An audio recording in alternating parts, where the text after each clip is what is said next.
Hi, thanks for stopping by. Today I'm going to show you how to make these fun pop-top containers to go ahead and hide surprises in for a special friend or relative.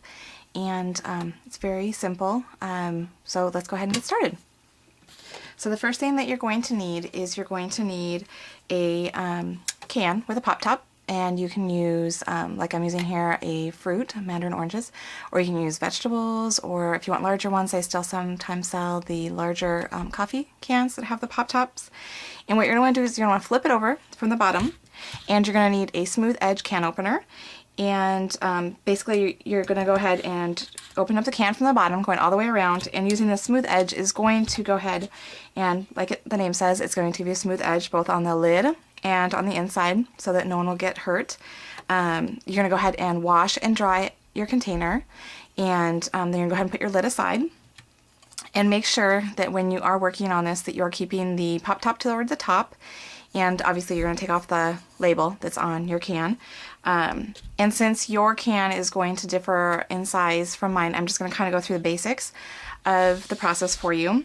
So using my sample here, I went ahead and I measured the distance, the height rather, of my can, and I wanted to use two different patterns, so I went ahead and I just kind of overlapped the two pieces when I cut them a little bit. And to go ahead and hide that seam, I used some of our new Craft Color Ready borders, and I just put that right along the seam, and I'll go ahead and show you how those work. These are actually really fun. They already have adhesive on the back, and you get 25 different patterns, 2 of each pattern. And so all I did was I took our foam tool and some chocolate ink, or you can even just leave it as it is and have this nice craft natural look to it. But the nice thing is that it does pick up ink really well, so you can choose to do whatever color you want. It just gives a nice rich look to it.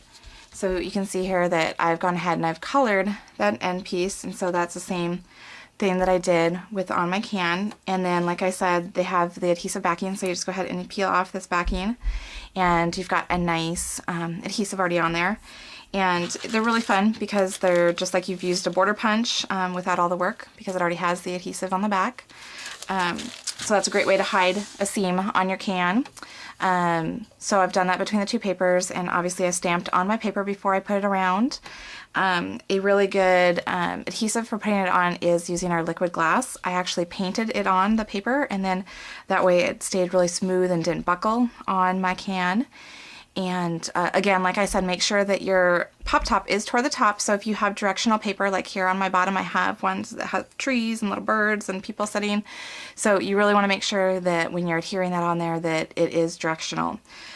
So then to finish it off, on the top, if you have writing, what I did is I just took you don't want to spend a lot of time on the top, basically, because they're going to go ahead, the recipient is going to actually use that pop top to open it up and get what's inside.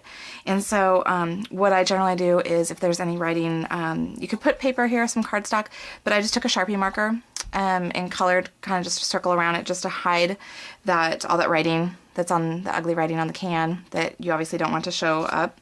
And then I just used a 3D square under here. I don't know if you can see that or not. And I just did a flower with a little button just so that it adds a little something to the top. And then basically you're going to just go ahead and you're going to put what you have to give inside, maybe with some crinkled paper. And then again, taking our liquid glass, it's really good. Go ahead and put a little adhesive all the way around the rim of your base of your can, and then just go ahead and pop that right back into place and hold it just so that it gets a really good hold once you've got that liquid glass on there. And then that's it. You've got a really cute decorated tin can that's got a pop top. People can open up and think that you're amazing, you're all magical. So it's really that simple. So I hope I've inspired you a little bit. Have fun trying it out, and thanks for stopping by.